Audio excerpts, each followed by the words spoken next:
I think some people may wonder, you know, how does this relate to what used to be called welfare, now temporary assistance to needy families, TANF, and Workforce One? How does this all work together? Okay. Or does it?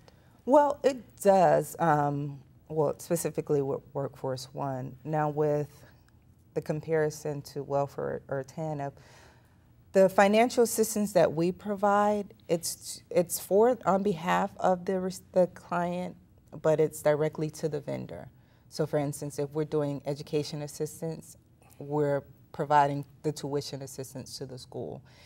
For family success, if they're doing rent assistance, you know, if they meet that criteria, then they're providing that payment to the vendor. And so we're not providing an income for the individual. Now, as far as with Workforce One, they're a huge partner. You know, they are the leading agency when it comes to the employment piece. Right. And so although we have a job coach on site, that person works with Workforce One and anyone else that we can collaborate with in order to find the client's employment. One of the things about community action, and it is written in the CSBG Act, is we understand that we cannot do it alone. There's no way, you know, there's no agency that has enough money to meet all the needs. And so the importance of partnership is embedded in everything that we do. Now, we have a community outreach specialist that her primary focus is to go out there and, one, disseminate information about our services, but also to create partnerships, to look at how we can work together. And that's on different levels, whether it's income-based, looking at, you know, how we can provide resources to supplement income of the individuals, or if it's social services needs ranging from food to health care, no matter what the need is, like really looking at how we can partner with them. And I think we mentioned it, we are a county agency. You know, we fall under Human Services Division, Human Services Department, and we're specifically Family Success Administration, but we try to partner with everyone, anyone who's willing to. We know you're a great partner. Absolutely. Anyone who's willing to. Because of that, there's no way that we can meet the needs that are out there alone. One of the groups of persons we actually try to encourage to participate as well too is, for example, the clergy, the rabbis, the pastors, because a lot of those persons have the direct impact in terms of people going to them for services too. So we reach out to them as well to see what we can sort of do together.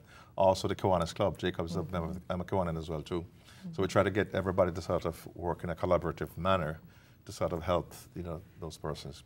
And you have some grassroots involvement as well, right? Oh yes. You're really out there. Oh yeah, absolutely. But in fact, from my city's point of view, because my human services director at the city, for example, Tressa Brown, and you do a lot of work with Tressa as well too.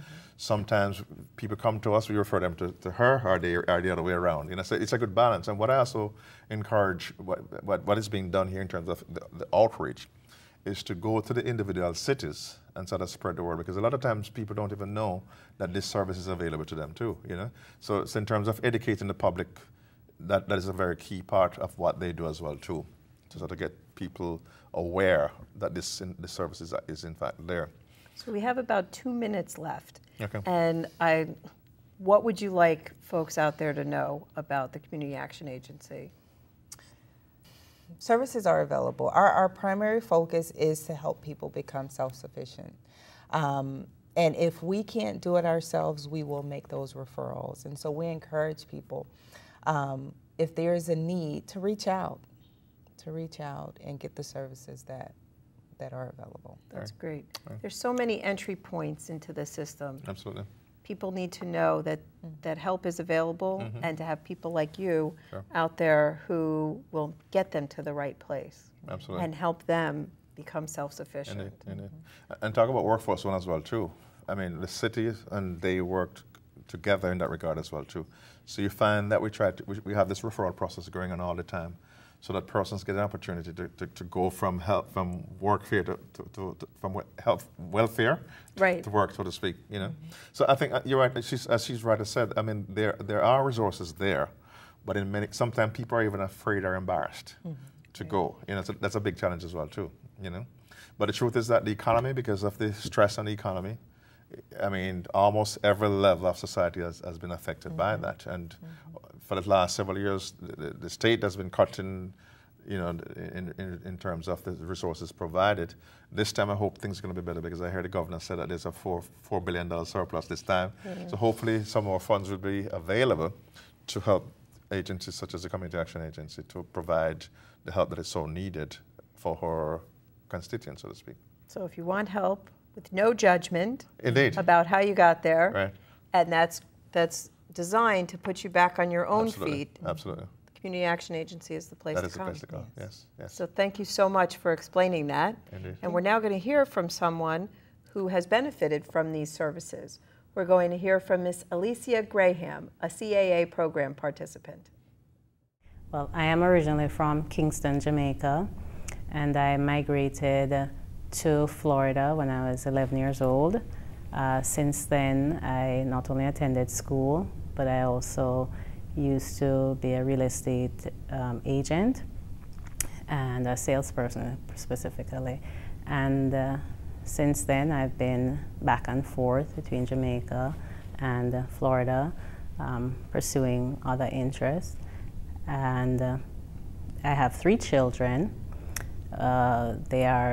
My eldest is 17 years old, and my middle child is 15 years old, and my youngest child is 4 years old. Well, as a real estate agent, as well as a single parent, I initially did very well prior to 2006. And when then the economic downturn started, and then it became economically difficult for me to just to have a living. So at that point I decided I would try other avenues, which again with the economic downturn I did not succeed. And so finally I decided that it might be best if I switch careers, which is when I decided to go into the legal field. Initially, I did some research, and after looking at various educational institutions, I decided to apply to Sheridan Technical Center.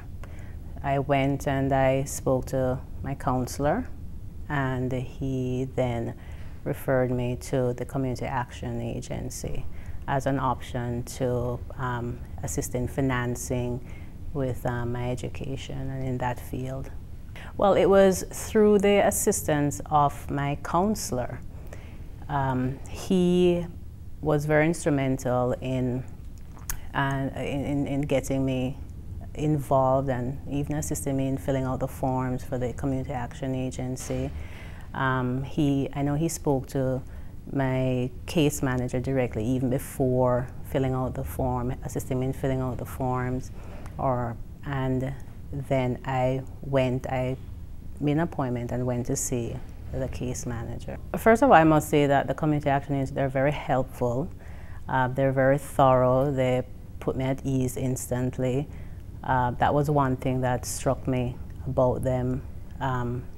Unlike probably other government agencies, they weren't intimidating. And I found that even though I was asked a number of questions, I didn't feel that the questions were invasive, as well as they did provide me with information as to other assistance that I could probably have qualified for. But they did assist me in acquiring material for school. If it was not for the Community Action Agency, I would not have been able to start school. That's one of the first things. And I had several economic challenges, and just to acquire basic material, that was certainly one of them. What they also provided, so they did provide the opportunity for me to further my education, or certainly to redirect me into the legal field, which is where I wanted to go. So they did provide that opportunity for me. I did also benefit indirectly through their LIHEAP program, and I know that if I had probably pursued other avenues, probably I could have gotten other assistance from them. I started my legal administrative program in 2010, in January 2010. Since then I have completed the program. It was a year long. I have gone on to actually now being employed in a law firm, as well as I am also continuing my education in the legal field to become a certified paralegal. And I do intend to pursue, specialize in international law upon the completion of my certification exam, which is an area which I'm very interested in. I have referred others to the Community Action Agency. Others who I know have had economic challenges as well as other social challenges, because I found them to have been very helpful.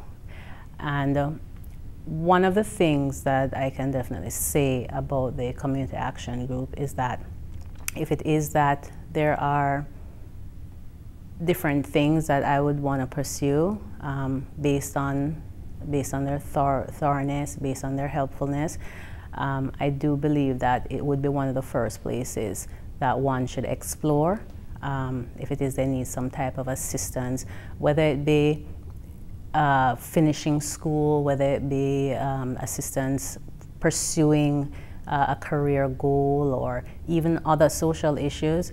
I think that that's certainly one of the first places to start. Now, people may differ on the appropriate role of government, but I'm sure we can all agree that a community where most of its residents are economically stable and self-sufficient benefits all of us. I want to thank Mayor Russell, Shatara Piedrasanta, and Alicia Graham for participating in today's program and providing concrete examples of how a community comes together to enhance everyone's well-being. I've been your host, Cindy Ehrenberg-Seltzer, President and CEO of the Children's Services Council of Broward County, where our mission is to empower Broward's children to become responsible, productive adults, capable of realizing their full potential, their hopes, and their dreams. For copies of this program or any other episode of Future First, please call the Children's Services Council at 954-377-1000 or visit www.cscbroward.org. Follow us on Twitter and like us on Facebook. Remember to join us next time on Future First, focus on Broward's children.